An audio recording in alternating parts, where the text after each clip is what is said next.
قصہ بیان کرنے سے پہلے ہم یہ ہدایت دینا اپنا فرض سمجھتے ہیں کہ اگر آپ کمزور دل ہیں تو اس قصے کو نہ سنیں. ہماری کوئی ذمہ داری نہ ہوگی کسی بھی قسم کی. حالانکہ ہم جانتے ہیں کہ آپ یہ قصہ اب تو ضرور سنیں گے. ٹھیک ہے، آپ کی مرضی. ہم نے کہہ کر اپنا فرض پورا کر دیا. ویسے ڈرنے کی ضرورت نہیں، اور یہ قصہ بھی ڈراونا نہیں ہے. ہمارے بھوت انگلستان کے ہیں، یعنی ولایت کے. اب ولایتی بھوتوں کا تو کیا کہنا، بڑے مہذب، بڑے تمیزدار، آخر ولایتی ہیں، کچھ مذاق تھوڑا ہی ہے.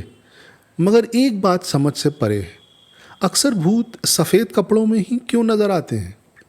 کیا معلوم، ہمیں کیا لینا، اپنا اپنا شوق ہے. گویا کہ یہ بات یوں ٹھہری کہ بھوت بھی شوقین مزاج ٹھہرے. خیر، ہمارے بھوت اکثر کچھ عمارتوں میں گھومتے مل جاتے ہیں، مگر صرف رات کو. اب کوئی دن میں یہ نکلنا نہیں چاہتا تو ہم ہاتھ پکڑ کے تو نکال نہیں سکتے. اور پھر بھوتوں کا کام ہے ڈرانا، اور ہمارے خیال میں یہ کام دن کے اجالے میں کیا بھی نہیں جا سکتا. ارے بھائی، بھوت ہیں، کوئی معمولی گنڈے بدماش تھوڑے ہی نہ ہے.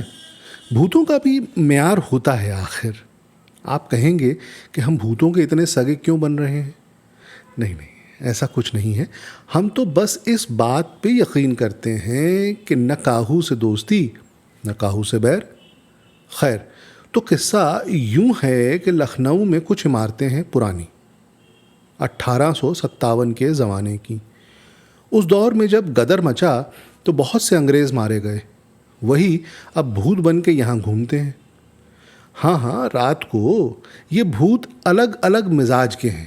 کوئی اپنی خالی بندوق دکھا کر کارتوس مانگتا ہے، تو کوئی آپ کو غدر مچا رہے سپاہیوں سے ہوشیار کرتا ہے. کل ملا کر بہت ہی زیادہ ڈراونا ماحول بن جاتا ہے. آپ ڈر تو نہیں رہے نا؟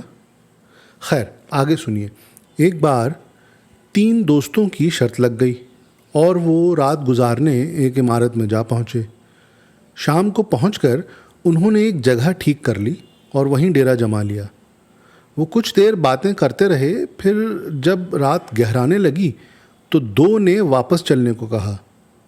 تیسرے نے منع کر دیا اور کہا کہ تمہیں جانا ہے تو جاؤ، میں تو رات یہیں گزاروں گا. بہت سمجھانے پر بھی وہ نہیں مانا. آخر وہ دونوں اسے وہیں چھوڑ کر گھر چلے گئے. صبح ہونے پر جب وہ اس کو لینے واپس وہاں آئے تو دیکھا وہ مر چکا تھا. بہت ہی برا ہوا. بات آگ کی طرح شہر میں پھیل گئی. سیانوں اور بزرگوں نے تانے دینا شروع کیا کہ ہماری کون سنتا ہے. جب 100 دفعے کہا کہ بھوتوں سے الجھنا ٹھیک نہیں، تب بھی کوئی ماننے کو تیار نہیں. خیر، ایک بات یہ ہے کہ ایک بار پھر ان عمارتوں میں بھوتوں کا دبدبہ قائم ہو گیا. لیکن اس رات وہاں ہوا کیا تھا؟ یہ بات یوں کھلی جب کسی نے اس پورے معاملے کی اپنے طور پہ تفتیش کی. دراصل ہوا یوں تھا کہ جب وہ لڑکا وہاں اکیلا رہ گیا تو ڈر اس کے دل میں کچھ زیادہ ہی بیٹھنے لگا. بہت سوچنے کے بعد اس نے سوچا کہ سلامتی اسی میں ہے کہ وہ بھی یہاں نہ رکے. مگر جب اٹھنے کو ہوا تو کسی نے اس کا کرتا پیچھے سے پکڑ لیا. اس کی کوشش یہ تھی کہ اٹھے، مگر اس کے پاؤں بالکل ساتھ دینے کو منع کر گئے. پوسٹ مارٹم میں بھی اس بات کا پتہ چلا کہ اسے دل کا دورہ پڑا تھا. ایک چھوٹی سی جھاڑی میں اس کا کرتا پھنس گیا تھا. اتنی سی بات تھی بس. اب بھوت ہوتے ہیں یا نہیں؟ اگر ہوتے ہیں تو پھر وہاں کیوں نہیں تھے؟ پتہ نہیں، مگر ہم نے بھوت دیکھا ہے. سچ، بالکل سچ. نہیں وہ بھوتنی تھی. پتہ نہیں، ہم تو پہلے ہی بے ہوش ہو گئے تھے. مگر وہ قصہ پھر کبھی.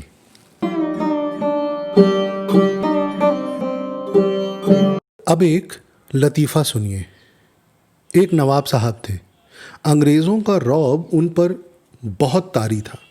وہ مانتے تھے کہ انگریز قوم بہت دماغی اور طاقتور ہے. ایک دن ان کے چھوٹے صاحبزادے نے آ کر کے کہا، ابا جانی وہ بڑے انگریز گورنر صاحب مر گئے. نواب صاحب نے ٹھنڈی سانس بھری اور بولے، بیٹا وہ انگریز ہے، جو چاہے کر سکتا ہے. پوڈکاسٹ کے آخری حصے میں اب وقت ہے ایک بہترین شاعری کا. آج کے شاعر ہیں شکیل بدایونی. ان کے استاد جگر مراد آبادی تھے اور جگر صاحب کے تو کیا کہنے تھے. آج ان کی ایک غزل پیش ہے تو غزل ملاحظہ فرمائیے. آج وہ بھی عشق کے مارے نظر آنے لگے، آج وہ بھی عشق کے مارے نظر آنے لگے، ان کی بھی نیند اڑ گئی تارے نظر آنے لگے.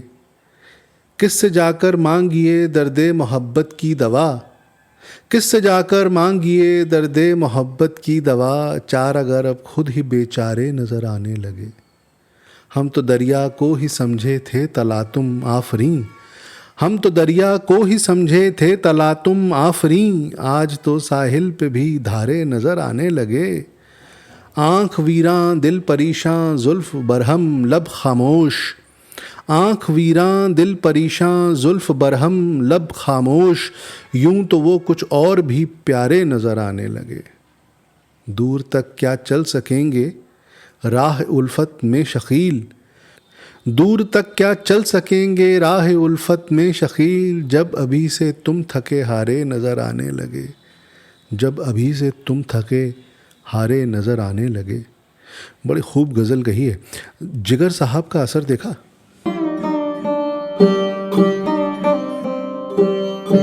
سامعین، اس پوڈ کاسٹ کا مقصد ہے ان تمام لوگوں سے جڑنے کا جنہیں اردو سے محبت ہے، جنہیں شاعری سے لگاؤ ہے، جو ادب اور آداب میں دلچسپی رکھتے ہیں. یہ پوڈ کاسٹ یوٹیوب چینل دیو ہندوی پر بھی آپ پا سکتے ہیں. جلد ہی یہ آئی ٹیونز پر بھی ملے گی. اگر آپ کو یہ کوشش پسند آئی تو اسے لائک ضرور کیجیے گا اور کمنٹس میں اپنے خیال بھی ظاہر کیجیے گا. اس سے اس پوڈ کاسٹ کو بہتر بنانے میں مدد ملے گی. بھول مت جائیے گا، ہمیں انتظار رہے گا. اور ہاں، اگر آپ کو کوئی بات، لفظ یا معنی سمجھ نہ آ رہا ہو تو آپ یوں کر سکتے ہیں.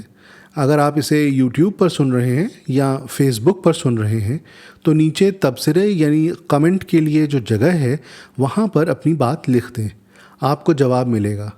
اور ہاں، پیج اور چینل کو پسند یعنی لائک کرنے کی عنایت بھی ضرور فرمائیے گا. تو خواتین و حضرات، اب وقت ہے آپ سے اجازت لینے کا. آپ خوش رہیں، سلامت رہیں، خدا محفوظ رکھے ہر بلا سے. تو دیجئے دیو ہندوی کو اجازت. پھر ملاقات ہوگی، پھر بات ہوگی اگلے ایپیسوڈ میں ٹھیک رات 8 بجے. تب تک کے لیے شب بخیر.